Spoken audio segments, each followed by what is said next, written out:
Hi everybody, welcome back to our channel, Joss and Belle. I'm Belle, and today I'm talking all about Bridgerton. If you've been living under a rock for the past year, Bridgerton came out in 2020 and was a super success on Netflix. This steamy regency romance came from Shondaland, so we knew it was going to be a hit. We fell in love with Jean Page as Simon and Pheobe Dynevor as Daphne. But like the books they're based on, Bridgerton Season 2 will focus on a new couple, the oldest son in the Bridgerton family named Anthony and his pursuit of a wife. He's finally ready to settle down. I read the book, so you don't have to, and I'm going to give you my top 5 predictions for Season 2. There are Season 1 spoilers in this video, as well as spoilers for the second book in the series, which might be spoilers for Season 2 of the show. So watch at your own risk. At the end of Season 1, Penelope Featherington is revealed to be Lady Whistledown, the woman who's writing all these gossip papers. Now, when Season 1 ended, I immediately thought that it was a red herring, or that Penelope was being blackmailed, or something else was going on. For a TV show as dramatic and juicy as Bridgerton, I just knew it couldn't be such an easy answer as Penelope being Lady Whistledown. In the books, Lady Whistledown is never revealed throughout the entire series. I think I'm on the right track. So my first prediction for Season 2 is that Lady Whistledown is not really Penelope. And as the seasons go on, we'll figure out who Lady Whistledown really is, or similar to other dramatic shows like Gossip Girl and Pretty Little Liars, this mysterious figure will kind of always change, or we'll never really know who it is or what their motives really are. For a TV show, it just keeps the suspense going and keeps us hooked and watching. In the trailer, we did see Penelope writing as Lady Whistledown with a smile on her face, a smug tone in her voice, but I honestly think that was some misdirection or a red herring. Maybe Penelope does begin to enjoy being Lady Whistledown because power comes with it, and she's, you know, just a regular person. She's not the heroine of any of these love stories yet. Now, in Season 1, the show was given a sexual violence rating, and it sparked a lot of discussion about marital rape or forced conception within Daphne and Simon's relationship. Whether that heated and passionate debate was intentional or not, I think Season 2 will play on that same kind of controversial nature that Season 1 ended up having. So my second prediction is that mental health will be the hot topic of Season 2.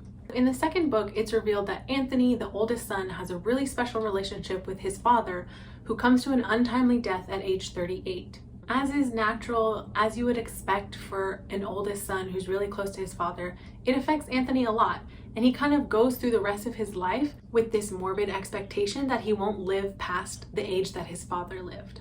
So my prediction is that they'll make this more explicitly about depression, suicidal ideation, make this a little bit more visceral for Anthony. We saw Anthony in the bathtub in the trailer, which of course was super cute, but honestly, I think that will be one of the scenes where he's contemplating his own mortality. The main female love interest in the second book also struggles with PTSD during thunderstorms. She has really bad panic attacks and nightmares. In one of the most dramatic and moving scenes of the book, it's revealed that Kate watched her mother's death at a really young age during a thunderstorm, leading to these panic attacks and nightmares that she continues to have as an adult. If you remember from Season 1, Anthony has this mistress named Maria, who's an opera singer, and in Season 1, he seems to really love her and is conflicted about duty to his family and his role as the Viscount of Bridgerton and his love for this woman who he obviously cannot end up with. Reading the second book, their relationship is much more physical. There's not really much of that love, just more of the typical mistress, sugar daddy kind of relationship that they had going on back in this day. So my third prediction is that they will play up Anthony's love for Maria even more in Season 2. I think they'll make it more of a love triangle or love rectangle with Anthony, Maria, Kate, her sister Edwina. I think they'll kind of play up that dynamic to make it a little bit more challenging for Anthony to make a decision. The trailer does show Daphne walking in on someone having sex, and it looks like Anthony and some woman. To me, I think that's gonna be Maria, and Daphne is gonna get on to Anthony about you can't be having this mistress while you're looking for a wife. In the book, Anthony also pursues Kate's sister Edwina, and in the trailer it looks like he's going to do the same thing, but because Maria was so prominent in Season 1 for Anthony, I think they will downplay a little bit of Kate's feelings of insecurity next to her sister, and they'll play up more the competition between Anthony's love for Maria and his duty to get married and his eventual love for Kate. Okay, this next one is less of a prediction and more of a hope. I really hope they change the way Kate and Anthony get engaged in season 2.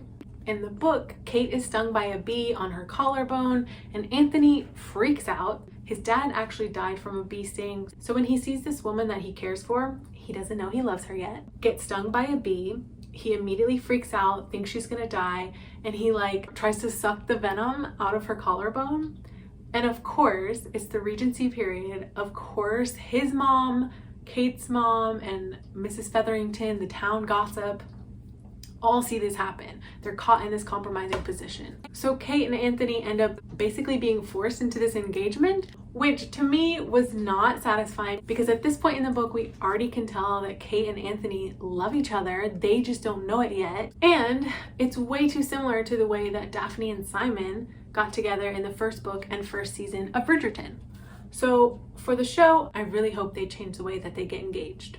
From the first look, we saw that conversation between Anthony and Kate, and it was really giving me Mr. Darcy and Elizabeth Bennet vibes, the way he had very haughtily said the qualities he needed in a wife, and the way Kate came back very smart and witty, feminist, girl power, like how dare you. And so I hope that their engagement and the proposal scene goes down a little bit more like the Pride and Prejudice proposals, because that would be so much more romantic. And my last prediction is small, but I think it makes a lot of sense for a sexy show like Bridgerton. In the book, Kate has this Corgi dog who gets them into all sorts of mishaps. He knocks Edwina, her sister, into the river, and Anthony has to get all wet saving her. And at the end, he crashes a carriage and Kate gets really injured and Anthony's really scared for her. Dramatic things happen. He's a major plot device in the book. And as much as I love corgis, I think for the show, they're gonna make it a lot more sexier the way things go down. In the first look, we heard Kate mention something about his horsemanship skills. So I think maybe we'll have some nice scenes of Anthony riding a horse very attractively and that will get him into the same situations that happen in the book that are important for the plot, but I think they'll do it in a much more visually pleasing and overall attractive way. So those are all my predictions for Bridgerton season 2 after reading the second book that features Anthony and Kate. Let me know in the comments what you think will happen in season 2, and if you're watching this video after season 2 comes out, let me know in the comments if I was right about any of these. No matter what, we know this show is going to be so steamy, and I for one can't wait. Remember to like this video and we'll see you next Tuesday.